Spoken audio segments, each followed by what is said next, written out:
Nepotism के बारे में आप लोग सुन रहे हैं सोशल मीडिया पर हर जगह बात हो रही है कि नेपोटिज्म हो रहा है बॉलीवुड में। और सुशांत सिंह की जो आत्महत्या की खबर है उसके बाद से इन खबरों पर तेजी से लोग बात करने लगे हैं। मैं आपको यहाँ ये बताना चाहता हूं कि ये नेपोटिज्म एक्चुअली होता क्या है। नेपोटिज्म वहां से शुरू होता है जब हम किसी बहुत बड़ी ताकतवर स्थिति में होते हैं। मान लीजिए आप सलमान खान हैं और आपके पास इतनी ताकत है कि आप किसी को बॉलीवुड में बतौर हीरो लॉन्च कर सकें।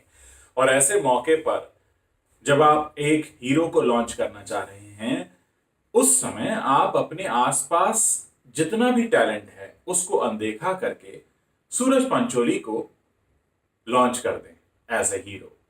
या मान लीजिए आप करण जौहर हैं और आप बॉलीवुड में नए हीरो हीरोइन लॉन्च करना चाहते हैं और आपको दिखाई दे शाहिद कपूर के भाई और श्रीदेवी की बेटी।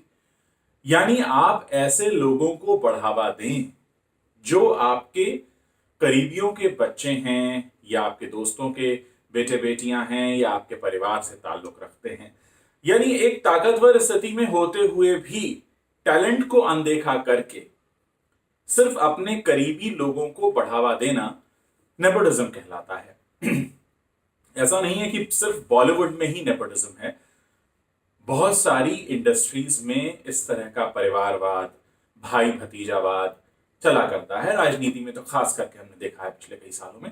लेकिन बात यहां पर यह है कि जब टैलेंट आसपास मौजूद है उसको अनदेखा करके, अब सुशांत सिंह की अगर बात करें तो उनका मुझे लगता है डिप्रेशन या फ्रस्ट्रेशन इस बात को लेकर हुआ होगा कि सुशांत सिंह राजपूत का टैलेंट अगर आप किसी सिद्धार्थ मल्होत्रा या अर्जुन कपूर से अगर आप उनको कंपेयर करेंगे तो आपको आपको ऐसे ही लगेगा ना कि ये मेरे साथ क्या हो रहा है, ये मेरा कंपैरिजन किसके साथ हो रहा है। और ये जो एक कील की तरह चुभती है ना बात, अगर ये रोज चुभने लगे, अगर आपको रोज इस बात का एहसास होने लगे कि आपके साथ कुछ ऐसा हो रहा है जो जानबूझकर किया जा रहा है, जिसमें आपको सिर्फ इसीलिए निशाना बनाया जा रहा है क्योंकि आप किसी खास परिवार से नहीं आते हैं, आपके आपके सरनेम के आगे वो नहीं लगा है जो उन्हें लगा हुआ देखने की आदत है।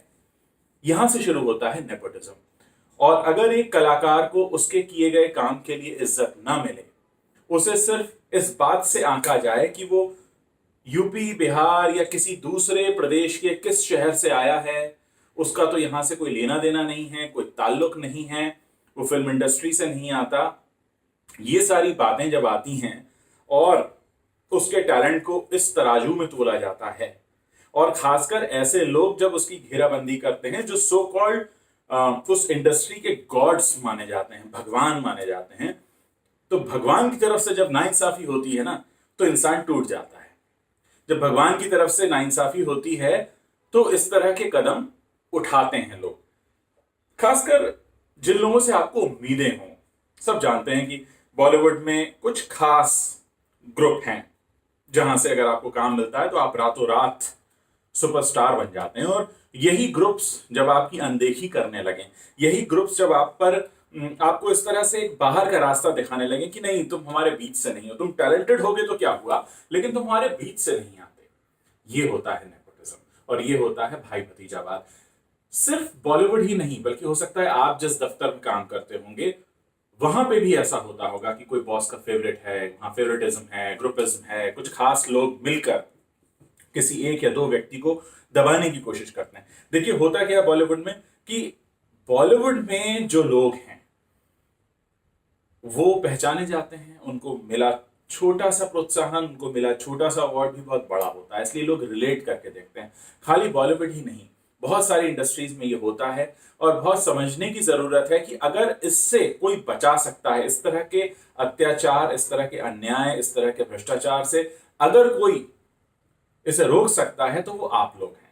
अगर पब्लिक उसको एक्सेप्ट नहीं करेगी, अगर पब्लिक इस तरह के अत्याचार और अन्याय को एक्सेप्ट नहीं करेगी, अगर पब्लिक की आंख में ये फर्क आएगा कि सलमान खान जैसा स्टार सूरज पंचोली को क्यों लॉन्च करता है, या स्टार किड्स ही क्यों आगे आ रहे हैं, या फिर इस तरह का भेदभाव क्यों हो रहा है। अगर आप ये फर्क करना समझ लें, अगर आपके हाथ में जो ताकत है सोशल मीडिया की, उस पर आप इसको दिखाना शुरू कर दें, तो ये अत्याचार और अन्याय बंद हो सकता है। अगर कुछ खास लोग ये समझ लें कि उनके हाथ में ही सारी ताकत है बॉलीवुड में किसी को भी बड़ा बनाने की, तो ऐसा नहीं है। असल में बॉलीवुड में किसी को भी बड़ा बनाने की ताकत आपके हाथ में है। अगर आप अपनी ताकत को रियलाइज करें और ये समझें कि आपके हाथ में कितनी बड़ी ताकत है, अगर आप एकजुट होकर ऐसे गलत लोगों को बढ़ने से रोकेंगे, तो आई एम श्योर फिर कभी ऐसे हादसे नहीं होंगे, फिर कभी नेपोटिज्म की बात नहीं होगी। और नेपोटिज्म सिर्फ बॉलीवुड ही नहीं, मैंने कहा ना, आपको अपने आसपास भी रोकना है। ऐसा नहीं कि सिर्फ आप बॉलीवुड के बारे में सोचें,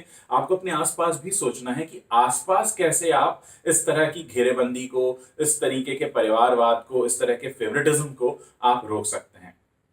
क्योंकि आपके हाथ में एक चीज है, और वो है आप अपना अपना आइडल किसे मानते हैं। क्या आप ऐसे लोगों को आइडल मानेंगे जो दूसरों का हक मारकर किसी अपने जान पहचान वाले को वो हक दे देते हैं सिर्फ इसीलिए क्योंकि वो उसे जानते हैं।